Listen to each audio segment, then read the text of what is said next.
Big பாஸில் உள்ள நுழையும் போது உன்னை எப்படி செலக்ட் பண்ணாங்க ஆக்சுவலாக? என்ன கேடரில் நீ உள்ளே போனீங்க?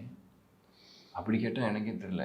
நான் வந்து பிக் பாஸ்னு ஒரு நிகழ்ச்சி வந்து 2வது சீசன்லேருந்து இப்போ விஜய் டிவியில் நான் ஷோஸ்லலாம் இருந்ததுனால 2வது சீசன்லேருந்து அதுக்கு முயற்சி பண்ணிகிட்டு இருந்தேன். ஸோ அது நல்ல ஒரு வெளிச்சமாக இருக்குது, ஒரு நல்ல பிளாட்ஃபார்மாக இருக்குது. ஸோ அதில் போனால் கண்டிப்பாக ஒரு நல்ல ஒரு லைஃப் இருக்குன்ற இதில் 2nd சீசன் 3rd சீசன் எல்லாத்துலேயுமே ட்ரை பண்ணி கேட்டுருந்தேன். ஸோ அப்போ இருக்கிற க்ரைட்டீரியாலேயே நமக்கு அது மேட்ச் ஆகலை. இப்போ இந்த 5வது சீசனில் வந்து எதுக்கு கொடுத்தாங்கன்னு இன்றைக்கும் எனக்கு தெரியாது. திடீர்னு வந்து ஒரு மெசேஜ் வந்தது, அப்படியா சரி ஏன் என்னென்னலாம் கேள்வி கேட்க வேண்டாம்னு சொல்லி போயாச்சு. ஏன் கொடுத்தீங்க அப்படின்னு திருப்பி கேட்டு உள்ளே போய் கொடுத்து இப்போ ஏன் இப்போ டைட்டில் எதுக்கு கொடுத்தீங்க அப்படின்னு கேட்க முடியாது. இப்போ வெளியில் வந்து பார்த்ததுக்கப்புறம் தான் வந்து ஒரு சில பேருக்கு நம்மளுக்கு பிடிச்சிருக்கு, நம்ம ஒரு ஷோவில் போனால் டைட்டில் வின் பண்ணுற அளவுக்கு நம்மளுக்கு பிடிச்சிருக்கு போல அப்படின்ற ஒரு ஹோப்பு கிடைச்சிருக்கு, ஒரு நம்பிக்கை. இதுக்கு முன்னாடி இல்லாத நம்பிக்கை. இதுக்கு முன்னாடி அதெல்லாம் கிடையாது. நம்ம வந்து ஆசை இருக்குது, இதெல்லாம் இருக்குது, ஆனால் ரொம்ப வருஷமாக எப்படியே இருக்குமே. நம்ம சினிமாலலாம் நிறைய பேர் இருப்பாங்கல்ல, ஆமாம் ஆமாம், ரெகுலராகவே சினிமா பேசுவாங்க, நம்ம கரெக்டாக பண்ணிடலாம் அப்படிலாம் சொல்லுவானுங்க. ஆனால் நைட்டு வந்து தண்ணியை போட்டாங்கன்னா அலப்புற இப்படியே 12 வருஷம் போயிடுச்சு அப்படின்ற மாதிரி ஒரு கண்ணிலேருந்து தண்ணி வரும். ஐயோ நானும் என்னைக்காவது ஒரு நாள் இப்படி ஆயிடணும் அந்த மாதிரி ஒரு பயம் இருக்கும்ல. அந்த பயம் இல்லை, அது இல்லைப்பா அந்த இன்னொன்று இருக்குது அப்படின்னு ஒன்று சொல்கிற மாதிரியே ஒரு ஷோவாக அமைஞ்சது. அப்போ அந்த ஷோவில் போய் எதுக்கு இப்போ எனக்கு இந்த வாய்ப்பு கொடுத்தீங்கன்னு போய் கேட்டான். அவங்க ஏதாவது நினச்சிக்குவாங்கன்னு சொல்லிட்டு போய் கேட்கறது இல்லை. ஆனால் ஒரு சில விஷயங்கள் நம்ம ஹோப் வச்சுக்கிட்டே இருப்போம்ல, சரி நல்லா நடந்தால் நல்லாயிருக்கும், இப்படி இருந்தால் நல்லா இருக்குமேனு யோசிச்சுக்கிட்டே இருப்போம். அது மாதிரி நினச்சிட்டு இருந்தது நடந்தது. அதில் டைட்டில் வரைக்கும் வந்து டைட்டில் எலிமினேட் ஆகாமல் வந்து அண்டு வந்து டைட்டில் வின்னராக வர்றது ஒரு பெரிய விஷயம். அதுக்கு முக்கியமான காரணம் சார், ஒரு வீட்டில் வந்து நம்ம நிம்மதியாக இருக்கணும்னா வீட்டில் இருக்கிற எல்லாரும் தான் கரெக்டாக இருந்தால் தான் நம்ம மூளை கரெக்டாக இருக்கும். என் கூட இருந்தவங்கள நமக்கு வாய்த்தவர்கள் தான் நல்ல நல்ல ஹவுஸ்மேட்ஸ், அவங்களோட இருக்கும்போது நல்ல ஜாலியாக இருந்தது. அதுதான் வந்து இன்னும் வின் பண்ணுறதுக்குலாம் காரணம். இந்த மண்டத்து குழப்பம் இல்லாமல் உள்ள பெரிய குழப்பம்லாம் அங்கே ஒரு பெரிய சண்டையே இருக்காது. பாத்திரம் வழக்கெல்லாம் சண்டை விட்டுட்டு இருப்பாங்க, மற்றபடி பெரிய சண்டைலாம் எதுவும். ஆனால் இதை இன்னார் தான் செய்யணுங்கிறது ஸ்கிரிப்டட் வெர்ஷன் நிறைய இருக்கும் சார். நம்ம ஊரில் ஸ்கிரிப்ட் கொடுத்து எத்தனையோ நடிகர்கள் நீங்கள் நடிக்க சொல்லி பார்த்துருப்பீங்க. எவனாவது ஒழுங்காக நடிச்சிருக்காங்க? சரி, நம்ம ஊரில் அவ்வளோ கைதேர்ந்த நடிகர்கள் யாருமே கிடையாது. அவங்க இந்த ரியாலிட்டியில் வர்றது தான் சார் இன்ட்ரெஸ்டிங்காக இருக்குது. ஸோ அவங்க வந்து ஒரு சுச்சுவேஷன் கொடுப்பாங்க, ஒன்றும் இல்லை இந்த கயிறை பிடிச்சிட்டு வெளியே வரைக்கும் இருந்துக்குங்க அப்படின்னு சொல்லும்போது பிடிச்சிட்டு 10 பேர் நம்ம எல்லாருமே கிட்டத்தட்ட குரங்குலேருந்து வந்ததுனால எல்லாரும் மைண்டும் 4-5 யோசிக்கும். ஸோ அதனால் இந்த கயிறை பிடிச்சிருக்கும்போது ஒருத்தருக்கு பாத்ரூம் வரும். பாத்ரூம் வரும்போது யார் யாருக்கெல்லாம் பாத்ரூம் வருதோ போயிட்டு வரலாம் அப்படின்னு அவனுக்கு தான் ஃபஸ்ட்டே வருது.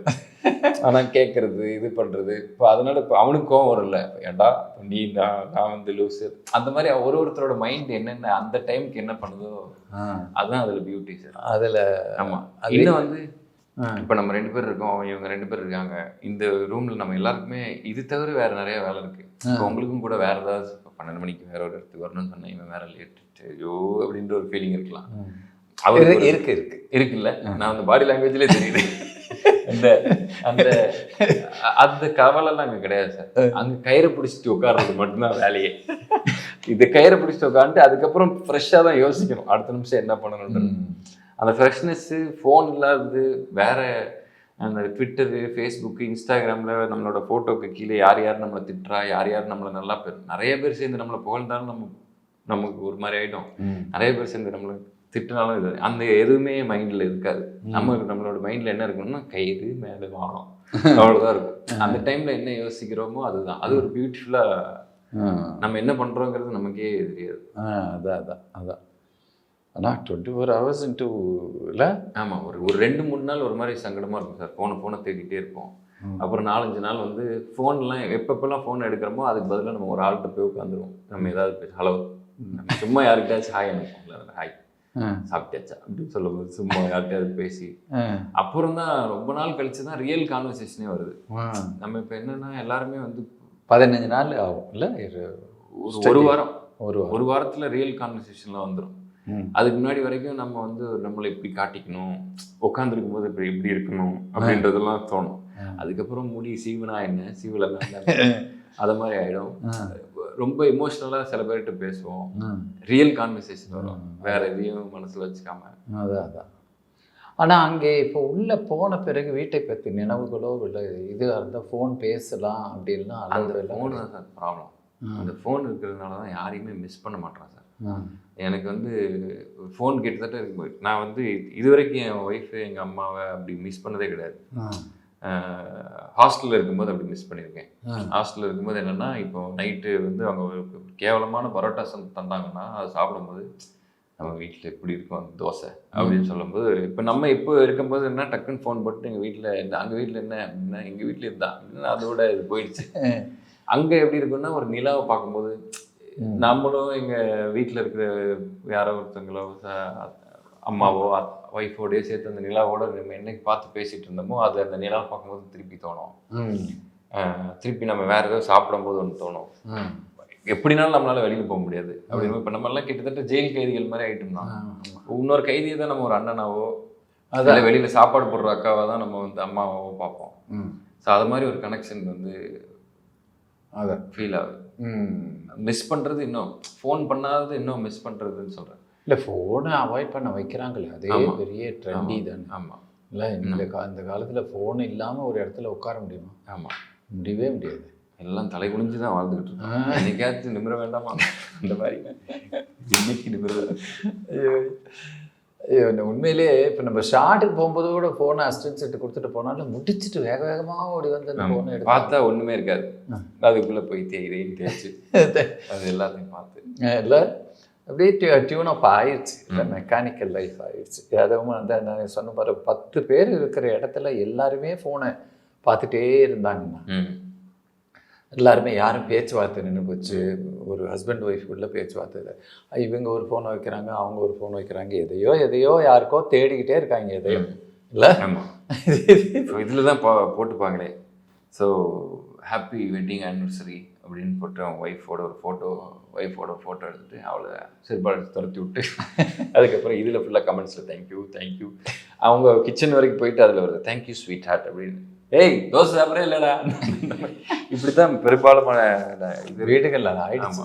ஆமாம் இல்லை ஆமாம் குக்கரி ஷோ இந்த மாதிரி எதெல்லாம் எல்லாமே அப்படி தான் ஆயிடுச்சு. இல்லை ரொம்ப சிறப்பு. நான் வந்து ஒரு டிவி ஷோவில் வேலை செஞ்சுட்டேன். ஸோ டிவி ஷோவில் வந்து ரியாலிட்டி ஷோன்னு பேர் இந்த டிவியில் வருதுலாம். ஏன்னா அந்த ரியாலிட்டி ஷோனா ரியலாக நடக்கிறது என்னவோ அதை கேப்சர் பண்ணி பண்ணுறது தான். இப்போ இந்த ரியாலிட்டி ஷோக்கு மக்கள்லாம் கூட டியூன் ஆகிட்டாங்க. ஸோ அந்த ரியாலிட்டி ஷோ என்னன்னா உடல் எடை பருமானவங்கெல்லாம் வந்து 100 நாளில் கம்மியாகி ஒல்லி ஆகணும். யார் அதிகமான உடம்பு குறைச்சிருக்காங்களோ அவங்க தான் வின்னர். அதுதான் ஷோ. இப்போ அந்த ஷோவில் ஒரு கண்டஸ்டண்ட்டோட அம்மா அப்பாவுக்கு வந்து இருக்காங்க.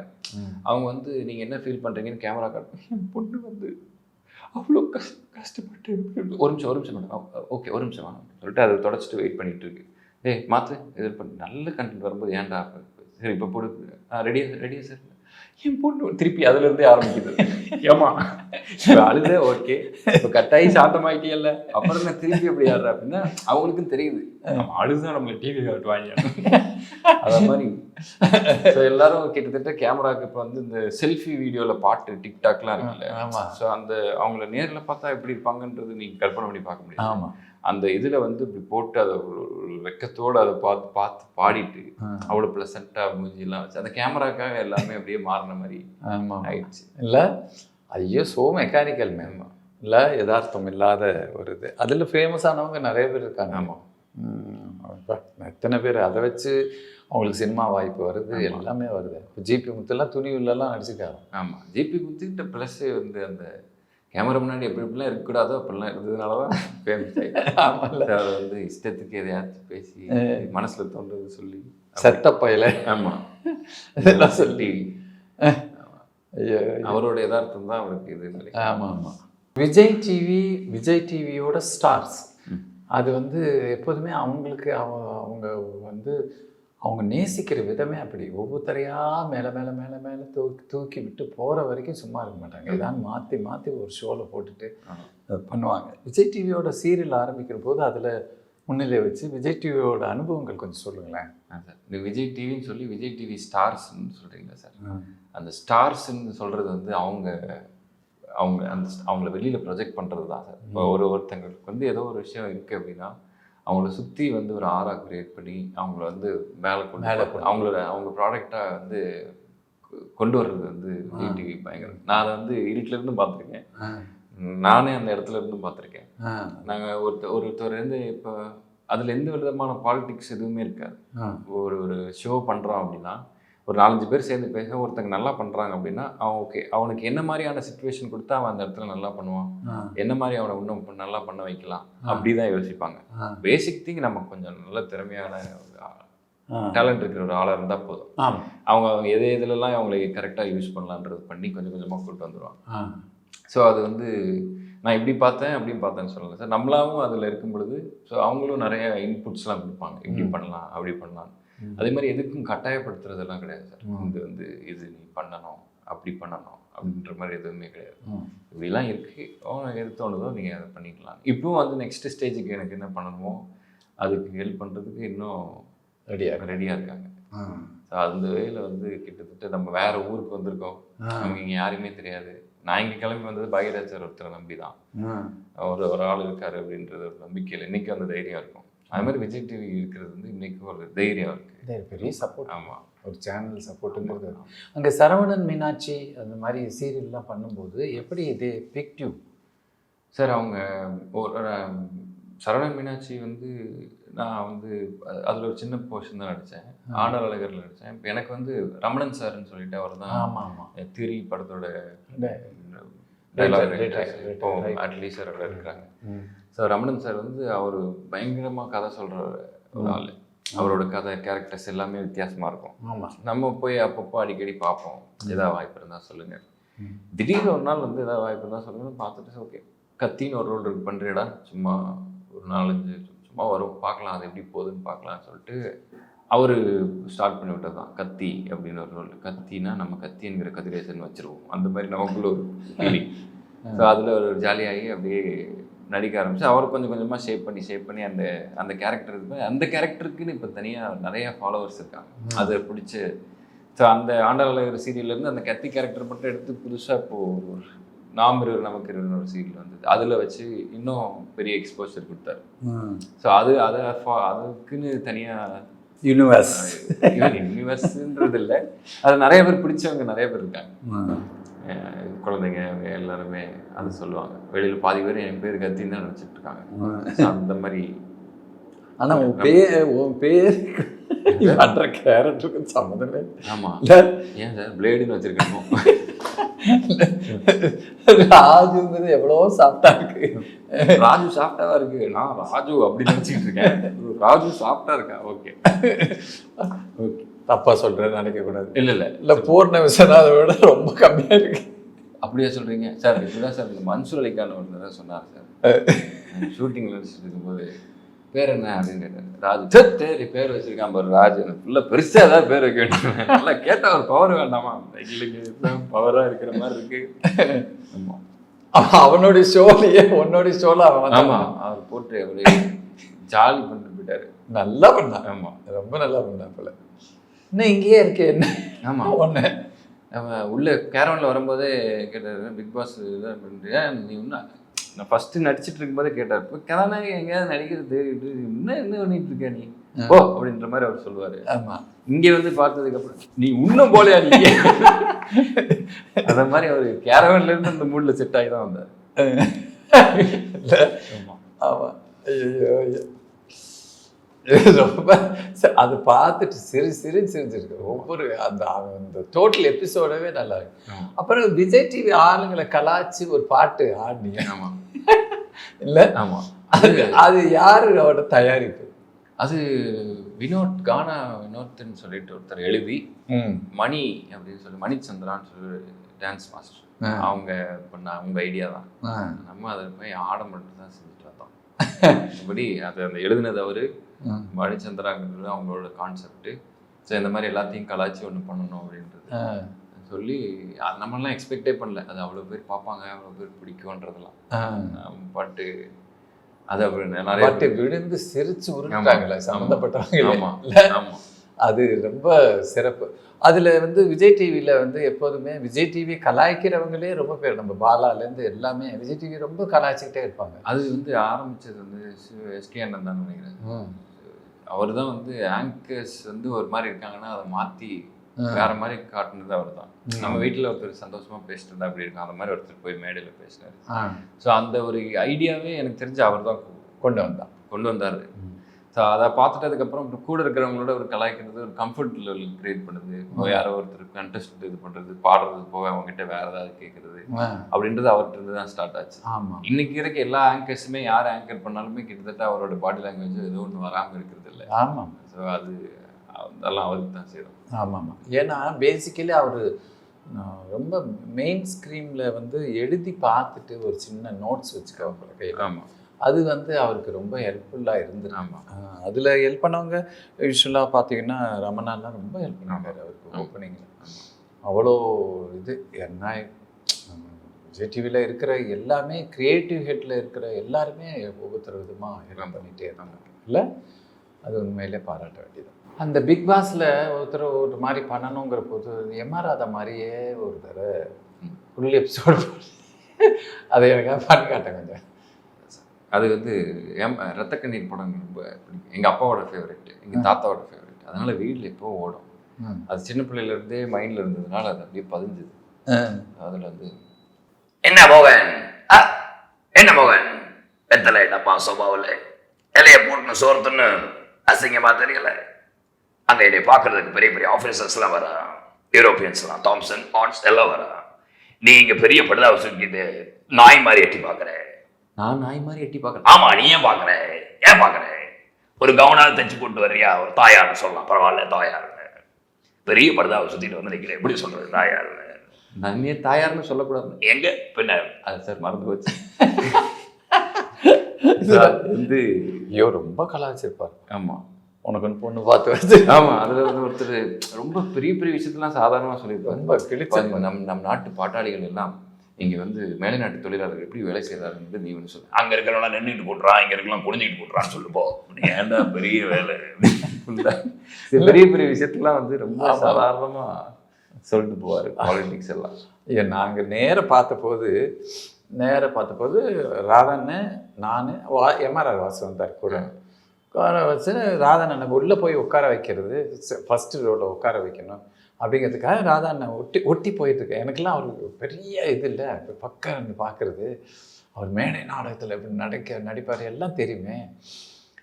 அப்படி போகிறேன், திரும்பினார்.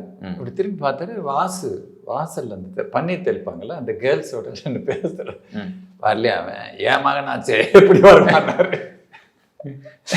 இந்த மாதிரி கலாச்சிட்டு வந்து உட்காந்து ஸ்டேஜ் ஏறி போய் பேசுறது. அது ஃபஸ்ட் டைம் மீட்டிங். அடுத்தது ராதிகா ஃபஸ்ட்டு கிழக்க போகிற சொன்னேன். டைரக்டர் போனார். டைரக்டர் போய் பேசும்போது உங்கள் மகளை நடிக்க வச்சேன். அவளுக்கு நடிக்க வராதே, அவளை போய் ஏன் நடிக்க வச்சிங்கன்னாரு. அதுக்கு பிறகு படம் பார்த்துட்டு ரொம்ப பாராட்டினார் ராதிகா, ரொம்ப பாராட்டினார். அதுதான் வந்து ராதா அண்ணன் குணம். அதாவது எல்லாருமே அந்த காலத்தில் ஸ்டேஜ்னா ஒரு ஸ்டேஜ் மாறணும், ஸ்க்ரீன் இழுக்கணும், இன்னொரு ஸ்டேஜ் மாறணும், இப்படி இருந்த நேரத்தில் ப்ளூ படுதா போட்டு, வெறும் ப்ளூ கலரில் படுதா போட்டு, அண்ணே என்னண்ணே இது வெறும் ப்ளூ படுதா போட்டு செட்டுக்கு காசு கொடுக்க மாட்டேங்கிறீங்க, ஒன்றும் கொடுக்க மாட்டேங்க, இதை பார்த்து அப்படின்னு. அவன் கற்பனை இருக்குல்ல, அவனை யோசிக்க விடு. இங்கே அவன் பங்களான்னா பங்களா பார்க்கட்டும், இங்கே பூங்கான்னா பூங்கா நினச்சிக்கிட்டான். அவனை யோசிக்கப்படான்னு பார்த்து சொல்லு எப்படி தூண்டுறாரு பாருங்கள் இல்லை. அப்படி வந்து ஸ்டேஜில் 3.5 மணி நேரம் 4 மணி நேரம் கவர்மெண்ட்டு தடை போடுது, அது இது பண்ணுது, கவலையே படலையே. இந்த பக்கம் போட்டால் அவர் ஒரு இடத்துல ட்ராமான்னு சொல்லிட்டு இன்னொரு இடத்துல போட்டுக்கிட்டு இருப்பார். ஓகே, எப்படி அந்த செய்தியை வெளியே போகுது, எப்படி அந்த கூட்டம் அந்த பக்கம் வந்துச்சுன்னே தெரியாது. கரெக்டாக இந்த எங்கே போடுறேன்னு சொன்னாரோ அங்கே போலீஸ் வந்து இறங்கி அவங்க முன்னாடி ஒரு ஆள் நிற்க வச்சு இந்த இடத்துக்கு போங்கன்னு அனுப்பி விட்டுருவாங்க. அப்படிலாம் பண்ணி இல்லை இருத்த ஒரு ஆள் ரெவல்யூஷன். அப்பா அப்புறம் அவர்கிட்ட கேட்டேன், இந்த மாப்பிள்ளை அந்த பாட்டு இருப்பது அவர் கற்றுக்கிட்டு அழகாக பாடுறாரு. யார்? நம்ம சிவாஜி அப்பா. நீங்கள் என்னங்க நடுவில் அப்படி இவ்வளோ தாளக்கட்டெல்லாம் சொல்கிறீங்க எப்படி அப்படின்னு கேட்டால், நான் முதல்லையும் கடைசியை மட்டும்தாண்ட பிடிச்சிக்க, வெளியே நடுவில் மண்டை ஆடுறது அது எனக்கு இன்னும் திக்கனா இல்லை. அது கரெக்டாக டைமிங்கில் வந்து டக்குன்னு உட்காரணுமே, அது அது எவ்வளோ கஷ்டம் இல்லை. அதை பெரிய பெரிய நடிகர்கள்லாம் அந்த நாதஸ்வரம் வாசிக்கும்போது சிவாஜி கணேசன் சார் பண்ணுவார். நாதஸ்வரம் ஊதுறவங்க கூட அவ்வளோ பெர்ஃபெக்டாக ஊத முடியாது. அந்த மாதிரி அவ்வளோ இதில் இப்போ இங்கேருந்து ஊதுனா இப்போ கண்ணு எவ்வளோ பிதுங்குமோ அவ்வளோ பிதுங்க வச்சுட்டா காற்று இங்கேருந்து தான் வருது நம்பி வாங்கிடா சொல்லி இந்த நரம்பை எழுப்ப வைப்பாங்க. இங்கே பாண்டி பஜாருக்கு பக்கத்தில் கார்னரில் ஒரு திருமண மண்டபம் இருக்குது. அங்கே தான் ரிஹர்சல் நடக்கும். நான் காலேஜ் படிச்சுட்டு போது அங்கே போயிடுது. அங்கே ரிஹர்சல் நடக்கும். சிவாஜிப்பா எல்லாம் வருவாங்க. பாலியானா வருவார், நல்ல லுங்கி கட்டிட்டு போட்டுட்டு பாலியானா அப்படி கார்னர் உட்காந்து. அவருக்கும் தவளுக்கும் சம்மந்தம் இல்லை. சக்கரபாணி அண்ணன் இந்த பக்கம் உட்காந்துருக்காரு, அவர் ரியல் தவல்காரு. ஆனால் பாலியானனே பார்த்துட்டு இருப்போம் நம்ம. என்ன இப்படி ரியல் தவல்கார மாதிரி டக்குன்னு அடிக்கிறது இல்லை. அந்த மாதிரி கவனம், அது வந்து ஒரு கேரக்டர் உள்வாங்கி நடிக்கிறது இல்லை. எந்த இடத்துல ஏத்தம் கொடுத்து பாடினாங்க, இந்த இடத்துல யாருக்கும் கொடுத்து பாரு. இன்னைக்கு வந்து யார் மாதிரியாவது நடிக்கணும்னா யார் எப்படி ஃபோன் யூஸ் பண்ணுவாங்கன்னு பார்த்துட்டாலே போதும். எப்படி இவர் என்ன மாதிரி ஃபோன் வச்சுருப்பாரு அப்படின்னு வச்சுக்கிட்டாலே அவர் மாதிரி ஆகிடுவோம் போல. இல்லை, ஆமாம். அது சில பேர் ஃபோன் எடுத்துட்டு தொடச்சி பேசுவாங்க. தொடச்சிட்டு கொடுக்கறத பார்த்துருக்கேன். தொடச்சிட்டு பேசுறது. சில பேர் ஃபோனுக்கு இதை போட்டு அதை போட்டு இதெல்லாம் போட்டு ஹலா இந்த மாதிரி சொல்கிறது. சில பேர் ஃபுல்லாக ஃபோன் பேசுறதுக்கு இந்த லவ் டுடேல ஃபோன் வச்சு நிறைய காமெடி இருந்தது. இப்போ கேட்குதாடி பண்ணி குட்டி மேலே வரைக்கும் அந்த ஃபோன் வச்சு. அதனால தான் எல்லாருமே அதை ரிலேட் பண்ணிக்க முடிஞ்சது. எல்லாமே ப்ளூடூத்தில் இது கனெக்ட் ஆகிறது, அந்த ஃபோனில் இந்த இன்ஸ்டாகிராமுக்குள்ளே போனால் என்னென்ன அநியாயம்லாம் இருக்குன்றதை காட்டுறதுக்கு ஒரு கற்பனைலாம். அதான் ஆமாம் இல்லை, ப்ரெசன்ட் ட்ரெண்டில் இருக்கிறத வச்சாலே போதும். தாண்டி என்ன சினிமா வேணும்? அண்ட் அஃப்கோர்ஸ் வேறு நிகழ்வுகளில் நடந்த நல்ல நிகழ்ச்சி எதான்னு சொல்ல. லைஃப் டைம் நிகழ்வு நானே சொல்லணும்னா வாரிசு ஆடியோ லான்ச் ஹோஸ்ட் பண்ணது தான். ஆமாம், அதான் தளபதி பக்கத்தில் பார்த்தது. அந்த ஷோவில் வந்து பார்த்தா கிட்ட நான் இப்போ தான் டிவியில் வந்துச்சு. ஃபுல்லாக அவரே தான் பார்த்துட்டு இருந்திருக்கேன். அவர் பக்கத்தில் இருக்கும்போது சரி, பக்கத்தில் நிற்கும்போது அவரே பார்த்துட்டு இருந்தால் அவர் தப்பாக நினைப்பாருன்னு சொல்லிட்டு கொஞ்சம் கேஷுவலாக பாட்டுருந்தே பார்த்தா அவர் அப்போ நம்மளை பார்த்து சிரிக்கிறது அப்படின்ற மாதிரி. நம்ம கிட்டத்தட்ட எங்கே நல்லா கிரேசி விஜய் ஃபேன். ஆமாம், கிரேசி விஜய் ஃபேன்னா ஃபேன் அப்படின்னு ஒருத்தர். நம்ம எப்போ நீ விவரம் தெரிஞ்சதோ அப்போ இருந்து விஜய். ஆமாம் ஆமாம், போலீஸ் ஸ்டடி வாங்குறது அதுலேருந்து எல்லாமே. ஆமாம், நமக்கு போய் அவர் வந்து வந்துட்டாரா, நம்ம பேரை சொல்லிட்டாரா, நம்மளை பார்க்குறாரா, பேசுகிறாரா அப்படின்லாம் அதை நினைக்கும் போது அதெல்லாம் வந்து பெரிய விஷயம். அவர் செல்ஃபி எடுக்கும்போது கையெல்லாம் காட்டு. ஆமாம், நான் வந்து அவர் வந்து ஃபுல்லாக எல்லாரும் ரசிகர்னா என்ன, நான் மட்டுமா ரசிகர், எல்லாருமே இல்லை. இப்போ அங்கே பக்கத்தில் இருக்கிறவங்க எத்தனை பேர் நமக்காக எந்த அங்கே பாடுறா அவங்க பார்த்துறாங்க என்னால் முடியலையா அப்படிதான் இருக்கும். இப்போ நம்மளே வந்து வேற யாரோ ஒருத்தர் ரேங்க்ல நிற்கிறான்னா நான் போக முடியலையே அப்படின்ற ஒரு ஃபீலிங் தானே இருக்கும். அவர் வந்து என்னன்னா எல்லாரையும் பொதுவாக காட்ட போறாரு வீடியோவில். நான் அதுக்குள்ள ஹலோ அப்படின்ற மாதிரி கையை காட்டிட்டு வர்றேன். அப்புறம் எல்லாரையுமே காட்டிட்டு அம்மா அங்கே இருந்தது வந்து ஒரு நல்ல விஷயம். அதுக்கு என்ன சொன்னார் விஜய்? விஜய் சார் வந்து என்ன சொன்னார், நல்லா பண்ணீங்க, குட் ஜாப் அப்படின்னு சொன்னார். குட் அப்படின்னாரு. பீஸ்ட் ஷூட்டிங்கில் நான் ஒரு தடவை பார்த்துருக்கேன். நான் வந்து பெர்மிஷனே இல்லாமல் அந்த ஷூட்டிங்க்கு போனேன். போய் தள்ளி நின்றுட்டு இருக்கும்போது யார் அப்படின்னா சார் அப்படின்னா விஜய் சார் கூப்பிட்றாரா அப்படின்னு போயிட்டு பக்கத்தில் போய் கீழே உட்காந்து வர அப்படி பார்த்தோன்னே யார் புதுசாக இருக்கு, நான் பார்த்ததே இல்லை. நான் எல்சன் நாடு அசிஸ்டண்ட்டாக ஒர்க் பண்ணிட்டுருந்தேன். நான் இங்கே சும்மா வந்தேன். ஓ கண் பயங்கரமாக இருக்குது அப்படின்னு. தலைவா நீங்கள் எனக்கு யார் தெரியுமா அப்படின்னு நீங்கள் இப்படி சொல்கிறீங்க அப்படின்னு. சூப்பராக இருக்குது கண், நான் எழுதிட்டு இருக்கேன், இந்த மாதிரி இதெல்லாம் பண்ணுறேன், குட் குட் குட் அப்படின்னு சொல்லிட்டு நம்மளை கொஞ்சம் 2 நிமிஷம் பார்த்தாரு. அது போதாதான், அது போதும், அது இது பண்ணார். அப்புறமா இந்த வாரிசுக்கு வந்து வாய்ப்பு கிடைச்சது. அதுலேயும் வந்து குட் ஜாப், நல்லா பண்ணீங்க சொல்லிட்டு போனார். அதான் அது எனக்கு ரொம்ப டிப்ரெஷனோ அல்லது ரொம்ப இருந்துச்சுன்னு நேரம் பார்க்க போயிடுவேன். பார்த்துட்டா ஃபுல் சார்ஜர். இப்போ கூட ஒரு 3 நாள் முன்னாடி பார்த்துட்டு அவருடைய சேரை எனக்கு கொடுத்துட்டு அவர் வேறு நார்மல் சேரில் உட்காந்துட்டு நான் சொல்லுண்ணா நாட்டில் என்ன நடக்குது அப்படின்னு. சரி உனக்கு எப்படி போயிட்டுருக்கு அப்படின்னு. ஓ அப்படி போயிட்டுருக்கா, சரி சரி, எனக்கு கொஞ்சம் கம்மியாக போயிருக்கா எப்படி போயிட்டு. இந்த மாதிரி ஒரு சின்ன சின்ன பகிர்தல் இருக்குல்ல, ரொம்ப நல்லா இருக்கும். அது எனர்ஜி. சில பேர் பார்த்தா மூஞ்சியில் அவங்க மூஞ்சியை பார்த்தாலே ஒரு எனர்ஜியாக இருக்கும். அதுவும் அவங்க டான்ஸ் ஆடும்போது அந்த டான்ஸ் எல்லாம் பார்த்துட்டா ஒரு உத்வேகமாக இருக்கும். அந்த மாதிரியான ஒரு ஃபேஸ் கட். எனக்கு எப்போ விஜய் சாரை ஃபஸ்ட்டு பார்த்தனோ பார்த்து 2 நாள், ஒரு நாள் நெக்ஸ்ட் டே தான் எனக்கு பிக் பாஸ் வாய்ப்பு கிடைச்சது. ஸோ அப்புறம் இப்போ பார்த்துருக்கேன். அவரை பார்த்தாலே வந்து என்னோட லைஃப்பில் அவரை பார்க்குறதே பெரிய விஷயம். அதுக்கப்புறம் கண்டிப்பாக ஏதோ ஒரு பாசிட்டிவான ஒரு நடக்கும்ன்ற நம்பிக்கை மாதிரி ஆயிடுச்சு. ஆமாம்.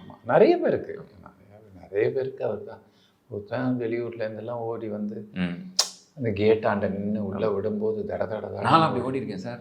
ஓடி போய் ஃபுல்லாக பவுன்சர்லாம் பிடிக்கிற அளவுக்குலாம் பண்ணியிருக்கேன். அந்த மாதிரிலாம் பண்ணி இன்னைக்கு ஸ்டேஜில் வந்து அப்படியே கட்டுக்கோப்பாக நின்றுக்கிட்டு இருந்திருக்கேன்.